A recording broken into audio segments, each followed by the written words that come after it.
birinci funksiyanın DF deməli -5, 4 aralığındadır. İkinci funksiyanın aralığı -3-dən 9 aralığındadır. Bizə lazımdır cəmi daxil olan təyin oblastını tapdıq. Və təyin oblastına daxil olan tam ədədlərin cəmini tapdıq.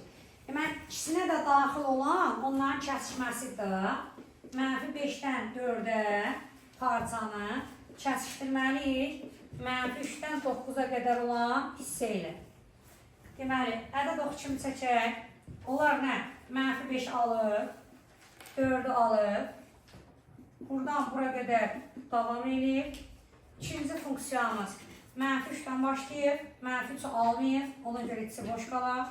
9-a qədər davam edir. Və bizə lazımdır ikisini birdən ödəyən cavab. Niyə? Çünki məsəl üçün, bax, burada -4, -5 var.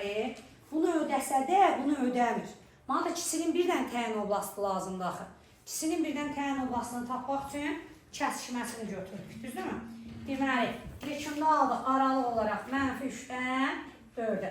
Burada da deyir ki, onların cəmini tap.